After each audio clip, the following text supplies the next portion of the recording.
بسم اللہ الرحمن الرحیم۔ محترم ناظرین، آج 21ویں صدی کی یہ تیز ترین دنیا جہاں internet, technology, mobile phones, what's app اور اس طرح کی ہزاروں سہولیات اپنے عروج کو جا پہنچی ہیں، دنیا کے کسی بھی کونے میں رابطہ کرنا چند لمحوں کی دوری پر ممکن ہے۔ ہمارے پاس موبائل فونز، لیپ ٹاپس، ان میں ہزاروں قسم کے موبائل فون نمبرز، ہزاروں کتابیں، ہر قسم کے موضوع سے ریلیٹڈ معلومات اور ڈیٹا محفوظ کیا جا سکتا ہے۔ اس کے باوجود آج ہمارے لیے ایک دوسرے کی زندگی کو مکمل طور پر محفوظ کرنا، ڈیلی ہمارا سکیجول اس کو نوٹ کرنا، ہم کیا کرتے ہیں، کیا کھاتے ہیں، کتنا خرچہ کرتے ہیں، کس سے ملاقات کرتے ہیں، ہم نے کتنی باتیں کہیں، ان تمام چیزوں کو نوٹ کرنا آج بھی ہمارے لیے مشکل ترین بات ہے۔ تو کیا آپ نے کبھی غور کیا کہ حضور علیہ السلام کے زمانے میں کہ جہاں ٹیکنالوجی اور انٹرنیٹ جیسی کوئی چیز نہیں تھی، اس کے بعد بھی صحابہ کرام نے آپ کی تمام احادیث کو اس قدر اور اتنے اچھا محفوظ کیا کہ آج کتب احادیث میں ہمارے پاس تمام احادیث بڑے ٹھیک انداز سے موجود ہیں۔ ہم جب اس کا مطالعہ کرتے ہیں، اس کی تحقیق اور تفتیش میں جاتے ہیں، تو یہ بات سامنے آتی ہے کہ فرق اس سے نہیں پڑتا کہ ٹیکنالوجی اور انٹرنیٹ ہے یا نہیں، فرق اس سے پڑتا ہے کہ انسان کی زندگی کا مقصد کیا ہے، اس کو کسی چیز کی حاصل کرنے میں کتنی شدت ہے، کتنی چاہت، کتنی لگن اور کتنی تڑپ ہے، اس کی زندگی کا اصل مین ٹارگٹ کیا ہے۔ صحابہ کرام علیہم رضوان کی زندگی کا ایک ہی مقصد تھا، اور وہ حضور علیہ السلام کی حیات طیبہ کو مطالعہ کرنا تھا۔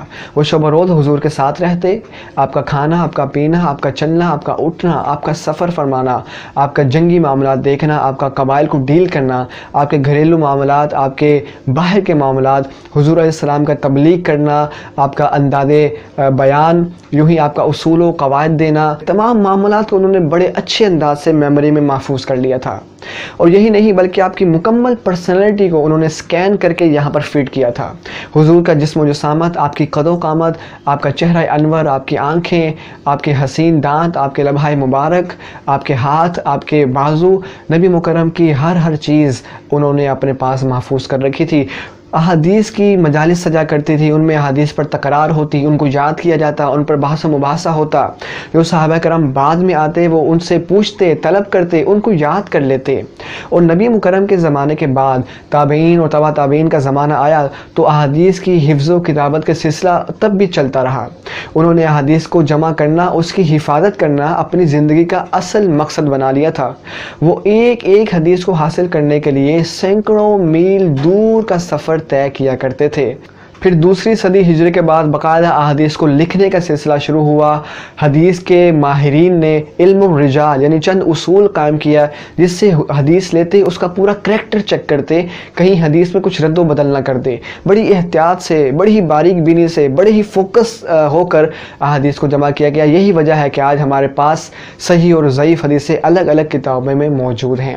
تو یہ پوری لگن سے، پوری محنت سے اس کام کو کیا گیا، تو یہ اتنا بڑا کارنامہ ہوا، تو یہ اتنا بڑا کام پایا تکمیل کو پہنچا۔ ہمیں بھی چاہیے کہ ہمیں اتنی جب محنت نہیں کرنی پڑی، کم از کم ہمارے پاس احادیث کا جو ذخیرہ موجود ہے ان کو ترجمے اور صحیح شرح کے ساتھ پڑھنے کی کوشش تو کریں، ان کے ساتھ محبت کریں، ان کے ساتھ تھوڑا ٹائم سپینڈ کریں، تو امید ہے کہ اللہ تعالی ہمیں بھی احادیث کے نور سے منور فرمائے گا۔ امید ہے کہ آپ کو ویڈیو پسند آئی ہوگی، ضرور اس کو لائک کریں، کمنٹ کریں، اس خوبصورت انفارمیشن کو اپنے تمام دوستوں کے ساتھ ضرور شیئر کریں۔ ملاقات کرتے ہیں اگلی کلپ میں۔ وما توفیقی الا باللہ۔